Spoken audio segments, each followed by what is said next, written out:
People in my circle familiar with my building of H2P Collective say, Raphael, you talk about a spiritual pillar, you talk about serving something larger than yourself, you talk about purpose, but you don't talk about Jesus. You don't talk about church. You don't identify as a Christian life coach. Why? And I want to answer that honestly, not to alienate anyone, not to tear down anyone's faith, because if I'm going to ask you to be radically honest with yourself, which is what our methodology demands, then I owe you the same radical honesty about my own journey. I grew up Catholic. I became born again at 18. I performed Christian rep. I seriously considered becoming a youth pastor. I was on fire for it, and it wasn't performance. That was real. And then I started reading deeper and questioning, and what I found wasn't comfortable, but it was honest. And honesty is the only foundation I know how to build on.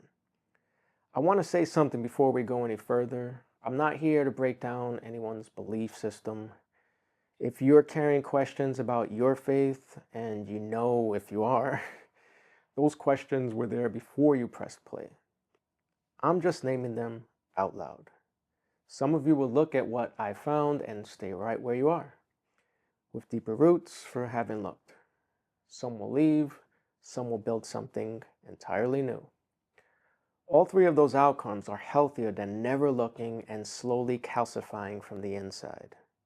I know at the age of 48 that struggling should be what unites us, if nothing else. So many people are silent about their inner struggles. I'm done being silent about mine. And maybe by putting this out there, I can give someone else permission to stop being silent about theirs. This is pillar work. This is the Synovial space methodology applied to my own life, starting with the pillar that cost me the most to confront honestly, the spiritual pillar. Let me start with what I was taught, the reading I grew up with, the one most of us in the Christian tradition were given. Genesis, the Garden of Eden. God places two humans in a garden. He places a tree in that garden, the tree of the knowledge of good and evil. He tells them, don't eat from it, and then he places a talking serpent, the craftiest creature he made, right there with them. Here's the part that broke something open in me. The tree is called the tree of the knowledge of good and evil, which means that before they ate from it, Adam and Eve did not possess the knowledge of good and evil. They could not morally evaluate their own actions. They couldn't understand that disobedience was wrong because the very faculty needed to make that judgment was locked inside the fruit they were told not to eat. Think about that. The capacity to understand right from wrong was on the other side of the one act they were told not to commit. That's circular. That's a system designed to produce the outcome it produced. And the serpent, uncursed in the garden, already there, already crafty, possibly the devil himself, a semi-deity that no human has ever been capable of defeating without divine intervention.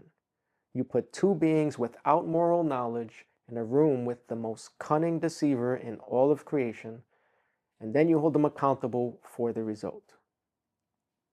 I'm not saying this to be provocative.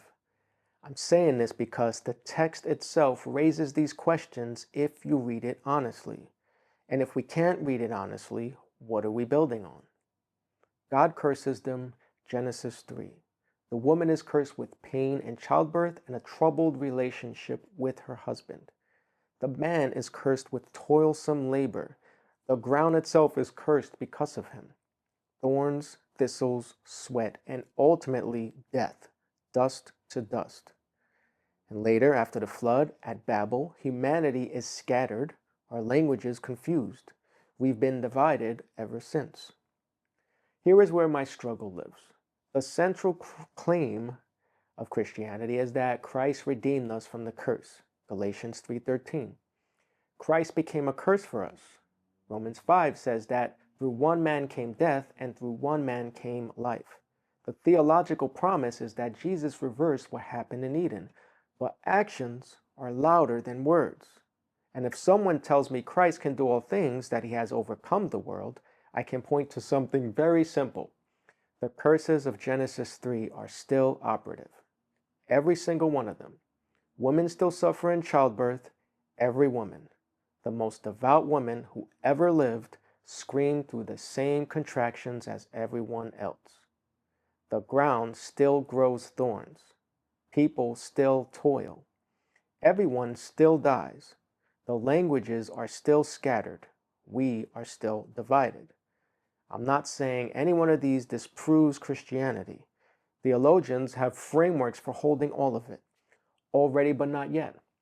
Spiritual redemption. The fullness coming at the end of time. I understand those frameworks. I lived inside of them.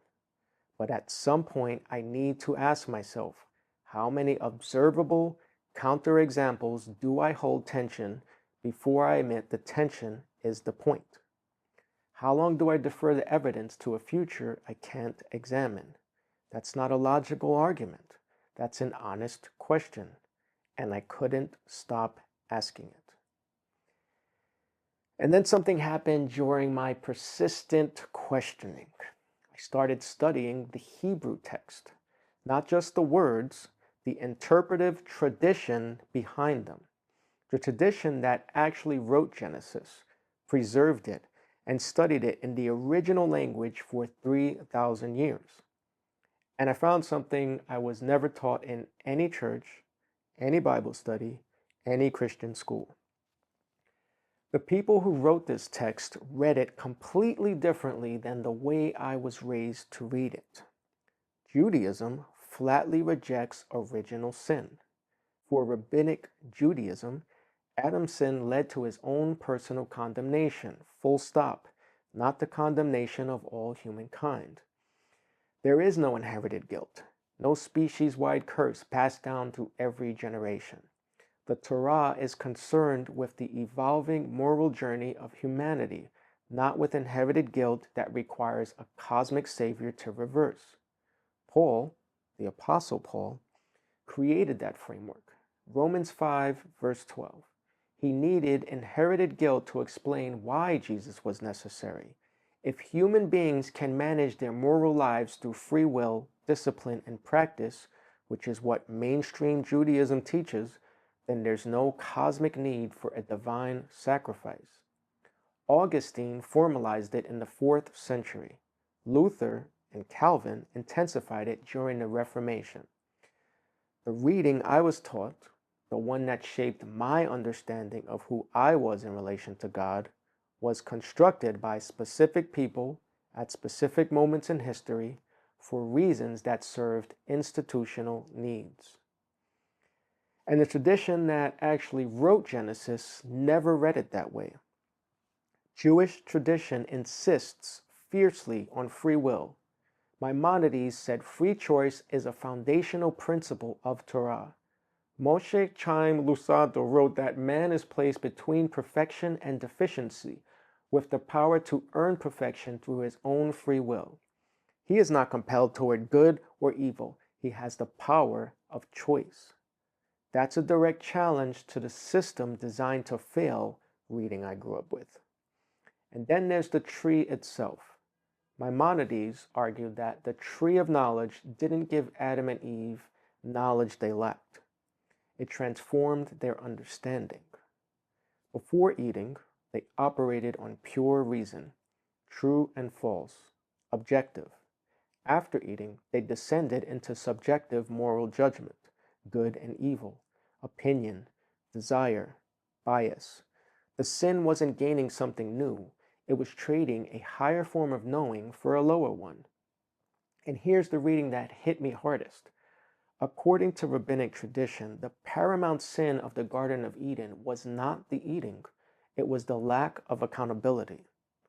When God questioned Adam, he blamed Eve. Eve blamed the serpent. Neither one owned it. The rabbi said if they had simply said, "Yes, I did it, and I'm sorry," the story might have ended differently.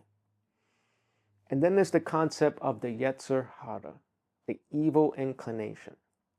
Judaism teaches that every human being has two drives, the Yetzer Hara and the Yetzer Hatav, the inclination towards selfishness and the inclination towards good. The rabbi said the Yetzer Hara was part of human nature from the very beginning. It's not a result of sin, it's not a punishment, it's a design feature.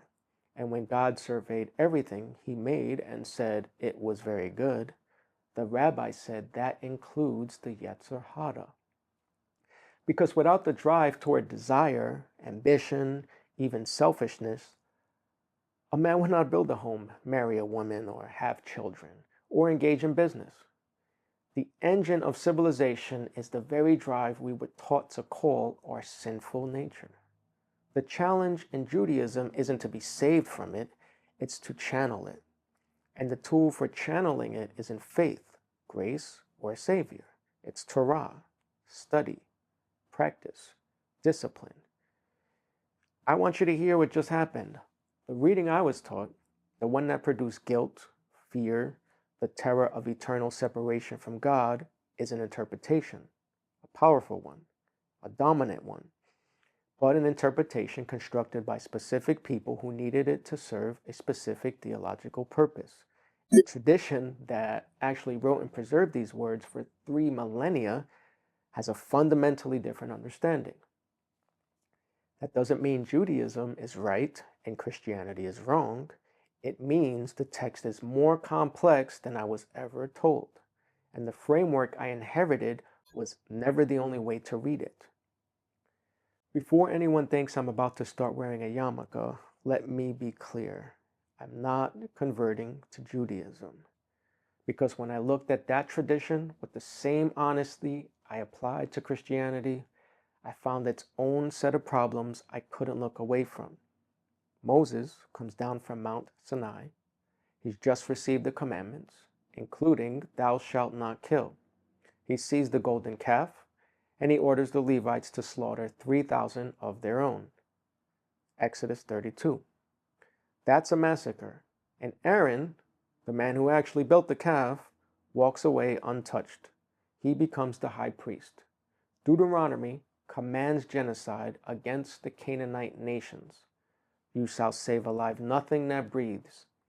The temple sacrificial system described in Leviticus is industrial-scale animal slaughter as the primary mechanism for maintaining a relationship with God. 613 commandments governing what you eat, what you wear, when you rest, how you plant your field, which fabrics you can combine. And Judaism faced its most devastating theological challenge in the Holocaust. A covenant God, one who specifically chose a people and promised to protect them, allowed 6 million of them to be systematically murdered. Some Jewish thinkers responded by declaring the covenant broken. Others, like Elie Wiesel, put God on trial and held both faith and accusation simultaneously for the rest of his life. A more coherent reading of Genesis doesn't make a more coherent religion. Every tradition has wisdom, every tradition has horror, and every tradition insists it's the one that got it right. And that brings me to the pattern I can't unsee, because these questions are not unique to my tradition. They live inside every major faith on earth, and the silence around them is just as loud everywhere. In Islam, there's a tension that is structurally almost identical to what I've described in Genesis. The Quran teaches that Allah guides whom He wills and leads astray whom He wills. That's predestination, qadar. But on the Day of Judgment, every person is held individually accountable for their choices. The question millions of Muslims carry quietly is the same one I raised about Eden. If the outcome is predetermined by God, how can the individual be judged for it? Islamic scholars have debated this for over 1,000 years, which tells you the tension isn't a misunderstanding, it's a feature. In Hinduism, the caste system is theologically rooted in karma. Your station in this life is understood as the consequence of actions in a previous life you cannot remember. You're bearing consequences of something you have no knowledge of, no memory of, and no ability to have consented to. That's a spiritual prison with the lock on the outside. The same structural tension exists in Buddhism, in indigenous traditions, in every system that attempts to explain why suffering exists and who bears responsibility for it. The specific theology varies. The gap between the promise and the lived experience is universal. The pattern is universal.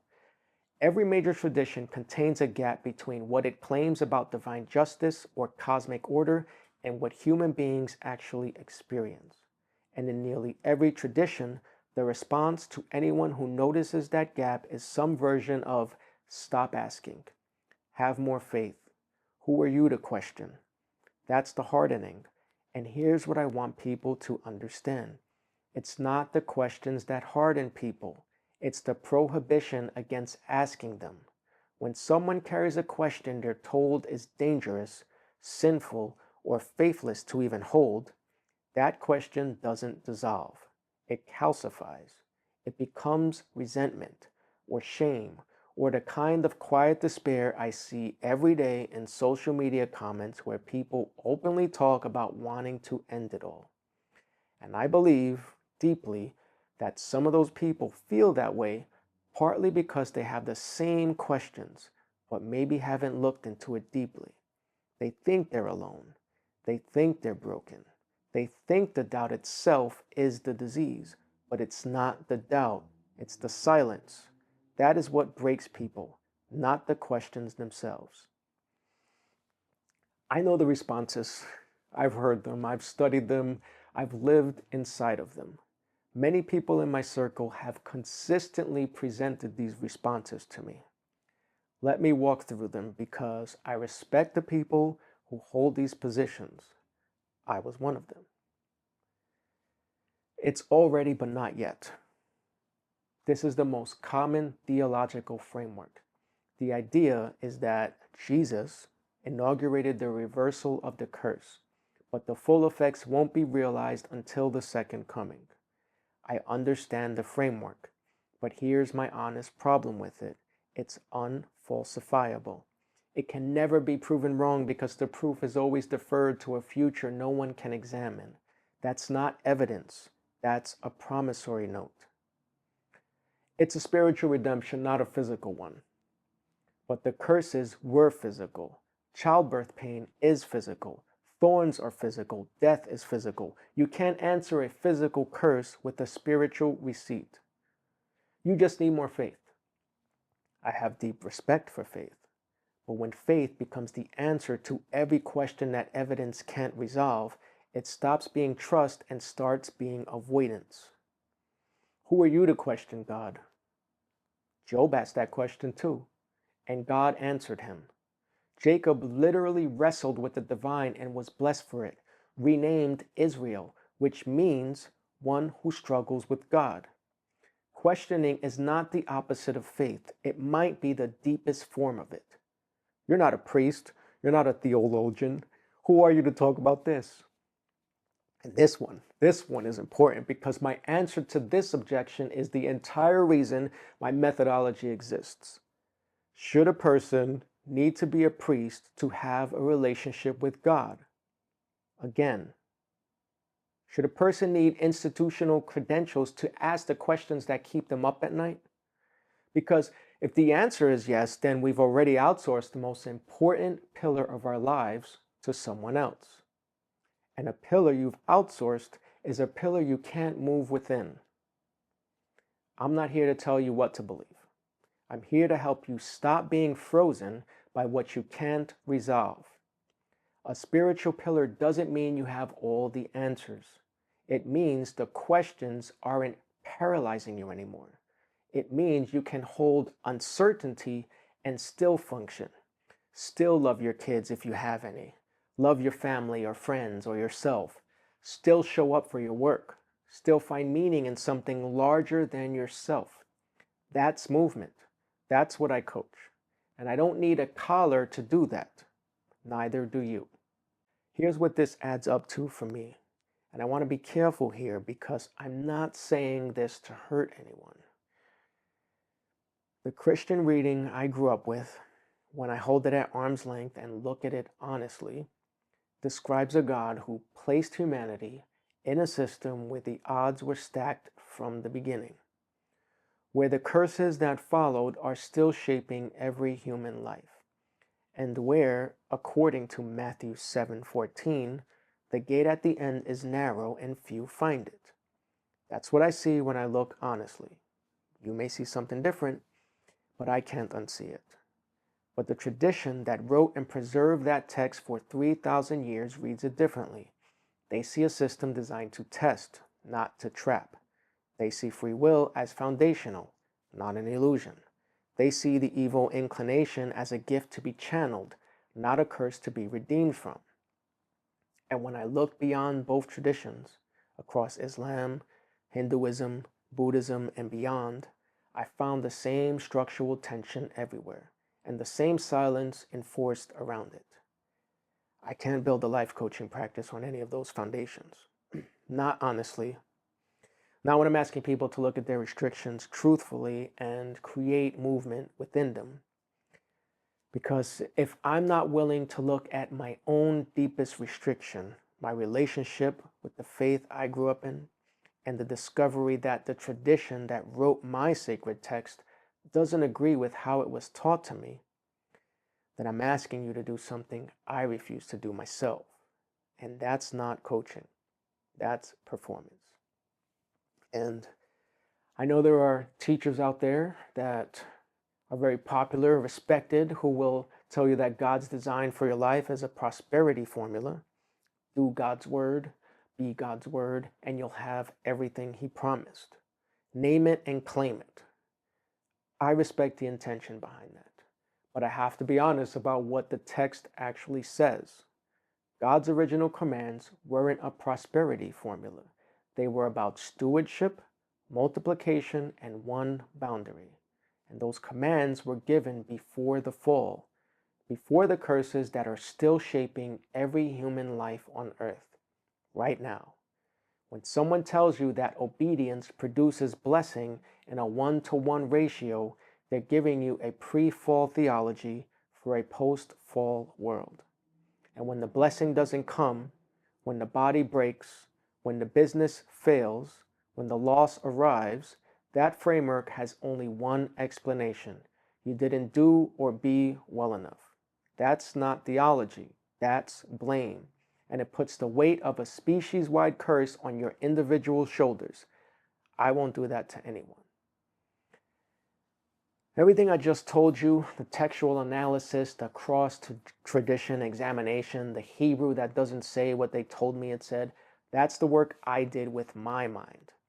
But I didn't arrive at my methodology through books. I arrived at it through my body and the sum totality of my life experience. A few years ago, as part of my ongoing work to slow the degradation of my condition, I began studying functional range systems, a methodology for expanding your body's range of motion through progressive loading at end ranges. You teach your nervous system to own positions it previously couldn't access. And within that system, I re-encountered a concept I first learned in massage therapy school nearly 20 years prior: entropy. In physics, entropy is the tendency of all systems toward disorder.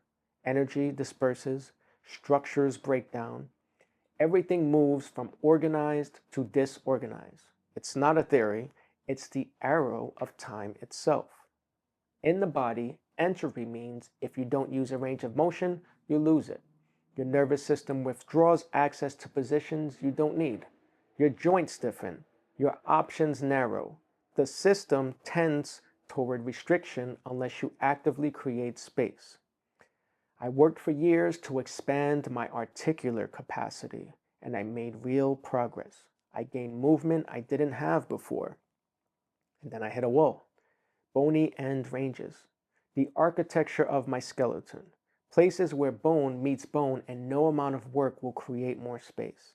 real constraints, limits that won't move no matter how hard you push.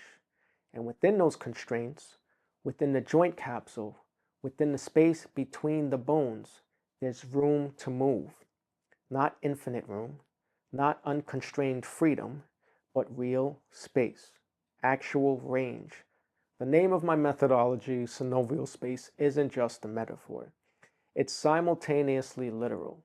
Synovial space is the actual physical space inside a joint capsule where movement happens, the fluid that allows bones to articulate without grinding, the space within the constraint of the architecture. I didn't read about restriction as catalyst in a philosophy book. I felt my hip castle hit bone, and I realized this is true everywhere, in bodies, in systems, in lives, in faith. I lived in New York City for 40 years. Concrete, abstraction, humans stacked on humans. Nature was something you visited in Central Park. Then I moved to 5 acres in North County, San Diego, and I lived there for 7 years. And I watched coyotes, California quail, great horned owls hunting at dusk, rattlesnakes sunning on the trail, red-tailed hawks dropping from nowhere, turkey vultures circling something dead, bobcats at the tree line, lizards everywhere, gophers churning the soil. I wasn't visiting nature anymore. I was living inside it, conceptualizing the possibilities of permaculture design in a chaparral landscape. And what I saw, what I couldn't unsee, was the machinery. Everything is feeding on everything. The hawk takes the rabbit, the coyote takes the quail, the snake takes the gopher, the vultures clean what's left, the insects break it down further, the bacteria and mycelium finish the job, and the nutrient cycle back into the soil, into the plants, into the next rabbit, into the next hawk. It's not cruel. Cruelty requires intention. This is just a machine running. The theology debate started to feel small. I'd spend all this time asking, did the church get Genesis right? Is original sin a valid reading? Which tradition has the correct interpretation? And meanwhile, outside my window, the actual cosmos was operating, not according to any tradition's interpretation, just operating. Death feeding life feeding death. Entropy running. Everything tending towards dissolution and somehow, temporarily, locally, against the current, life organizing itself into hawks and rabbits and humans asking questions about God. The question shifted. It wasn't which book got it right. It was, what is this thing I'm standing inside of? Entropy doesn't just operate in ecosystems. It's trajectory of the universe itself. Everything is moving toward maximum disorder. Every star will burn out.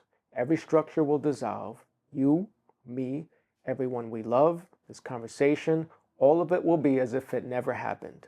If permanence is the criteria for meaning, then nothing means anything. But entropy increases globally while it can decrease locally, temporarily, at the cost of greater increases everywhere. That's what life is. That's what you are, a temporary local reversal of entropy. Every cell in your body maintains order against the tide of dissolution, not permanent, not unconstrained, but real, a standing wave of river of entropy, a pattern that persists for a while before dissolving back into the flow. What do I believe? I'll tell you honestly, I don't think any human institution has captured ultimate reality. Every religion is a map made by people who experienced something real and then tried to draw it with the only tools they had. Some maps are more useful than others. Some features match the landscape better than others. But the thing itself, whatever is actually going on at the deepest level, I don't think any tradition has it pinned. The traditions that seem most honest to me are the ones that admit this. Apophatic theology in Christianity, the tradition that says you can only say what God is not. Neti in Hinduism, not this, not this. The Buddhist refusal to answer certain metaphysical questions. The Jewish comfort with endless interpretation, with wrestling, with questions that don't resolve. The mystics in every tradition who say the same thing. The experience was real, but the moment I put words on it, I lost it. Something created the beginning. Something had to. I don't know what that something is. I don't know if cause even applies outside of time. But the intuition that the chain of why has to land somewhere, that feels right to me. Whether that something has anything like personhood, intention, care for human beings, that's a different question. And I don't know the answer. And here's the part I don't tell most people. Deep inside, I'm still hoping. I'm hoping that someday, maybe not in my lifetime, something arrives with the answers. Something from out there. Something that expands our horizon and shows us what the cosmos is actually for. Something that makes the picture bigger than our provincial religious arguments. That sounds childish. I don't care. The honest position is that I'm still looking up, still wanting to know, still unsatisfied with it's all a mystery. And the whisper of Jesus is still there. Quieter now, maybe just residue. Years of formation doesn't evaporate because you've done the textual work. Maybe it's conditioning, neural pathways carved by a childhood of church and prayer and the stories that shaped me before I could evaluate them. Maybe it's the narratives and experiences formed during my adolescent years, sitting in Narcotics Anonymous, Cocaine Anonymous, and Alcoholics Anonymous meetings when my parents were doing their steps to get clean and stay sober. Maybe it's something else. I don't know. I've stopped needing to know. I can hold it without resolving it. I can let the whisper be there without either obeying it uncritically or silencing it violently. That's what I've learned. Not answers, capacity. I still believe in many of the fundamental teachings of Christ. Love thy neighbor, serve others, be humble, forgive, seek justice. Those are not just Christian principles. They're human principles that show up across every wisdom tradition on earth. And they're real. They work, they perform, and transform people. I've seen it. What I can't do is pretend that the theological structure surrounding those teachings hold up under my own honest scrutiny.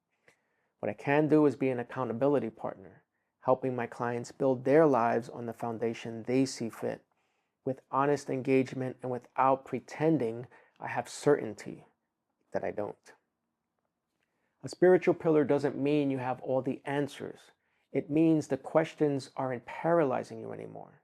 It means you can hold uncertainty and still function, still love others, still show up for your work, still find meaning in something larger than yourself, even if you can't name it, even if you can't prove it, even if the whisper never resolves into clear speech.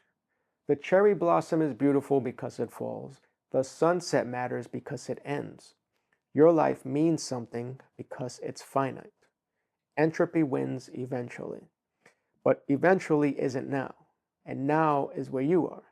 Now is where the movement happens. My entire methodology is built on one principle. Restrictions are not walls, they're doorways. The synovial spaces in our joints don't eliminate bone. They create the right amount of space between bones so movement becomes possible. Not unlimited freedom, not the absence of constraint, but movement within and because of limitation. My faith journey is a living example of that principle. The restrictions I found in traditional theology didn't destroy my spiritual life. They became the catalyst for a deeper, more honest, more sustainable one. The void where certainty used to live became the space where authentic purpose could grow. If I had forced myself to stay in a belief system that my mind could no longer inhabit honestly, I would have been living a restriction without movement. Stagnation. And stagnation is the opposite of everything I teach. Instead, I did what I ask all of my clients to do. I looked at my restriction honestly. I assessed where I actually was, not where I wished I was, and I found the movement available to me within that reality. That's the synovial space methodology. not in theory, in my actual life. If you're a person of faith watching this, any faith, I'm not your enemy. I'm someone who sat in your pew, your mosque, your temple, your meditation hall, who felt the fire, who wanted it to be enough, and who, through honest inquiry, arrived at a different place. Not a place of bitterness, not a place of rejection, a place of movement. If your faith gives you genuine movement in your life, if it makes you kinder, more purposeful, more connected, more honest, then it's serving you. I would never ask you to abandon that. That's your synovial space. Protect it. But if you're like me, or someone like me, someone who's been struggling quietly, who's felt guilty for the questions you can't stop asking, who's been told that doubt is the opposite of faith, I want you to hear this. Your questions are not the problem. They might be the doorway. I wrote in my book, in the acknowledgments of all places, a note to God. I called him the architect of the original food forest in the Garden of Eden and the ultimate source of my ongoing quest for understanding. I said I struggle with his narrative, that I remain incapable of fully comprehending the complexities of existence, but that I hold fast to the fundamental truths that whisper of his presence.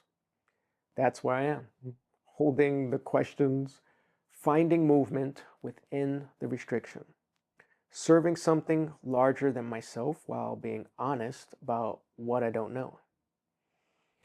That's not the absence of faith. That might be the most honest version of it I've ever had. And if nothing else, if you take nothing else from this, take this. Struggling should be what unites us, not the answers we've been given, not the certainties we perform, the struggle, the honest, human, irreducible struggle to make sense of being alive. I'm Raphael St. James. This is Synovial Space, and your movement starts wherever you actually are. What you just watched was me doing my own pillar work on the spiritual pillar, one of 8 dimensions in the Synovial Space methodology. And I want to be clear about my role here. My job is not to fill in the blanks of your spiritual work. That's yours to do. My job is to stand next to you while you do it honestly. That's what an accountability partner does. That's what Synovial Space is. Synovial Space is built on the principle that restrictions are the environment you move within, and that honest engagement with those restrictions creates a more dynamic life. That's true, but not all restrictions are created equal. Some spiritual restrictions live inside you, beliefs you inherited but never examined, guilt about doubt that was installed before you could think critically, narratives that tell you your questions make you faithless or broken. Those are the restrictions where personal pillar work is the primary tool. But some spiritual restrictions live outside you. Religious institutions that punish questioning with exile or worse. Laws in dozens of countries that criminalize apostasy or blasphemy. Communities where leaving the faith means losing your family. Theocratic governments that make your inner spiritual life a matter of state control. Those restrictions are real. They are not faith deficits. They are not spiritual immaturity. They are structural, and they require structural responses, sometimes including silence as survival, sometimes including escape. My methodology doesn't pretend personal spiritual growth can fix a system that threatens your safety for thinking honestly. What it does is help you honestly assess which restrictions are internal, which are external, so you stop blaming yourself for doubts that arise naturally in any thinking person and start directing your movement where it can actually go. If this resonated with you, I want you to imagine doing the same kind of honest, uncomfortable, movement-creating work across every dimension of your life.